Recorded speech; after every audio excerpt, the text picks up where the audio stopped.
പ്രിയമുള്ള വിദ്യാർത്ഥികളെ, നാളെ കേരളത്തിലെ വിദ്യാഭ്യാസ സ്ഥാപനങ്ങൾക്ക് അവധി പ്രഖ്യാപിച്ച വാർത്തയാണ് ഇപ്പോൾ വിദ്യാഭ്യാസ മേഖലയിൽ നിന്ന് പുറത്തേക്ക് വരുന്നത്. എൻ്റെ പ്രിയപ്പെട്ട കുട്ടികളോട് എനിക്ക് പറയാനുള്ളത്, നിങ്ങൾ മഴയും ശക്തമായ കൊടുങ്കാറ്റൊക്കെ വീശിയടിക്കുന്ന സാഹചര്യത്തിൽ സേഫായി നിൽക്കുക. ആദ്യം തന്നെ ഈ കഥ പറയാനുള്ളത്, നിങ്ങളുടെ ഓരോ ജീവനുകളും നമുക്ക് വിലയേറിയതാണ്. നിങ്ങളെല്ലാവരും നമ്മുടെ വ്യൂവേഴ്സാണ്, സബ്സ്ക്രൈബറാണ്. ഒരിക്കലും നിങ്ങളുടെ ജീവൻ പൊലിയാൻ പാടുള്ളതല്ല.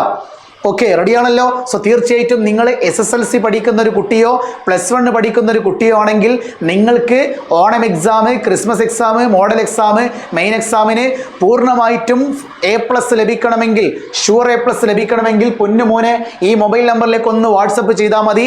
ഡീറ്റെയിൽസ് നിങ്ങൾക്ക് കിട്ടും. ഷുവർ A+, പക്ക ഷുവർ A+ ആണ്. എക്സാമിന് നിങ്ങൾ കാണുന്ന ചോദ്യങ്ങൾ അച്ചടിച്ച് വെച്ചിരിക്കുന്നത് ഈ ഒരു മൊബൈൽ നമ്പറിൻ്റെ ഉള്ളിലാണ്. അതോടൊപ്പം തന്നെ നിങ്ങൾക്ക് MS സൊല്യൂഷൻസിൻ്റെ കൂടെ +1 SSLCയിലോ ഓണത്തിന്റെ സ്പെഷ്യൽ ബാച്ചിൽ ജോയിൻ ചെയ്യാൻ താല്പര്യമുണ്ടെങ്കിൽ +1 ഈ നമ്പറിലേക്ക്, SSLC ആണെങ്കിൽ ഈ ഒരു നമ്പറിലേക്ക് നിങ്ങൾ വാട്സപ്പ് ചെയ്യാം. +1 ആണെങ്കിൽ വെറും 1500 രൂപ മാത്രം, SSLC ആണെങ്കിൽ വെറും 1000 രൂപ മാത്രം. പൊന്നുമക്കളെ, നിങ്ങൾക്കുള്ളതാട്ടോ.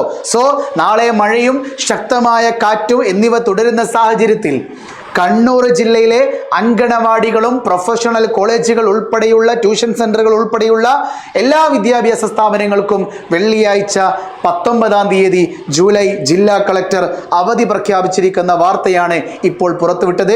അതോടൊപ്പം തന്നെ പ്രത്യേകം ശ്രദ്ധിക്കേണ്ടത്, മുൻ നിശ്ചയപ്രകാരമുള്ള പൊതുപരീക്ഷകൾക്ക്, യൂണിവേഴ്സിറ്റി പരീക്ഷകൾക്ക് ഒന്നും തന്നെ മാറ്റമുണ്ടായിരിക്കുന്നതല്ല. സോ നാളെ ജൂലൈ 19 വെള്ളിയാഴ്ച കനത്ത മഴ തുടരുന്ന സാഹചര്യത്തിൽ എല്ലാ വിദ്യാഭ്യാസ സ്ഥാപനങ്ങൾക്കും അവധി പ്രഖ്യാപിച്ചിരിക്കുന്നു. കണ്ണൂർ ജില്ലയിലാണ്.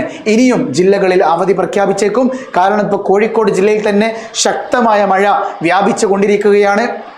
ഇരുവരഞ്ഞിപ്പുഴ അറബിക്കടലിലുള്ളതാണെങ്കിൽ അവധികൾ അത് വിദ്യാർത്ഥികൾക്ക് കിട്ടിക്കൊണ്ടിരിക്കുന്ന ഒരു അവധിയാണ്. അതുകൊണ്ട് ഇരുവരഞ്ഞിപ്പുഴയും നമ്മുടെ പൂനൂർ പുഴയും ഒക്കെ കോഴിക്കോട് ജില്ലയിൽ കര കവിഞ്ഞൊഴുകി വീടുകളിലൊക്കെ മുങ്ങിക്കൊണ്ടിരിക്കുന്ന സാഹചര്യമാണ് നിലവിലുള്ളത്.